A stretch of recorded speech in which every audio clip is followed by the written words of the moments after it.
You're watching the Central Post. This is Samiksha Joy. Day 4 of India AI Impact Summit 2026 finally felt like the summit that people have imagined when they first heard about it. After 3 days of overcrowding, entry chaos, viral international embarrassments, and logistical mismanagement, Day 4, that's February 19th at Bharat Mandapam, New Delhi, opened with a completely different tone. Calmer, structured, and far more substantial. Let's break it down. The morning began quietly and deliberately. Guests were seated by 7:30 a.m. for the invite-only inaugural plenary. That alone tells you something had changed. Proceedings began around 9:40 a.m. in the plenary hall with the official formalities, welcome remarks, and official summit film. But this time, it didn't feel like filler. It felt organized. Union Minister Ashwini Vaishnav's short welcome address was focused and precise. Instead of hype, he introduced the New Delhi Frontier AI Impact Commitments. Voluntary commitments from Frontier AI companies to prioritize inclusion, responsibility, and measurable global impact. It was a signal that the conversation was moving beyond showcasing technology toward defining accountability. But of course, not everything was flawless.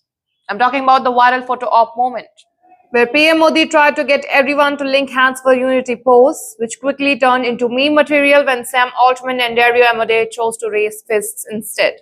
The internet immediately called it the AI Cold War stance. Now, was it dramatic? Not really. But was it symbolic? Possibly. Because it's very hard to ignore the backstory. Amodei once worked at OpenAI before leaving over differences in direction and later founding Anthropic. Now, one of OpenAI's biggest competitors is the Frontier AI race. In that context, even a symbolic gesture can carry unintended optics. A hand-holding image might suggest alignment. A raised fist keeps things friendly but independent. But once the keynote began, the tone shifted completely. In his keynote, Prime Minister Narendra Modi introduced what he called Manav Vision for AI, positioning India's AI push as human-centric rather than purely economic. Instead of framing AI as just a race of power and profit, he emphasized ethics, sovereignty, and responsibility. The core message was clear: technology must serve people, not reduce them to data points. Whether one agrees with every detail or not, the speech shifted the tone of the summit from scale and hype to principles and accountability. And here's the lineup that followed and reinforced that seriousness. Global leaders from technology and business, Sundar Pichai, Sam Altman, Dario Amodei, Mukesh Ambani, and even French President Emmanuel Macron contributed to discussions around innovation timelines, workforce transformation, risk mitigation, and global collaboration. Macron's endorsement of India's digital public infrastructure as a benchmark for inclusive technology gave the event a more international gravitas. But what made Day 4 stand out, though, was the contrast. After the overcrowding, entry glitches, credibility questions, and widely discussed Galgotia's robotics controversy from the past few days, expectations were cautious. The summit needed to regain seriousness, and on this day, it finally did.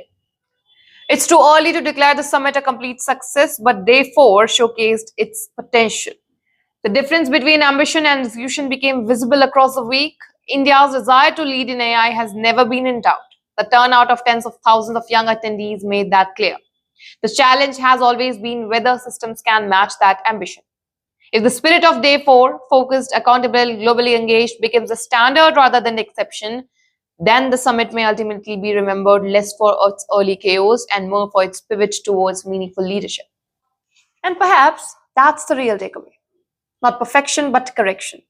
Not spectacle, but structure. Not just participating in the global AI conversations, but an attempt to shape it responsibly. That's the picture for now.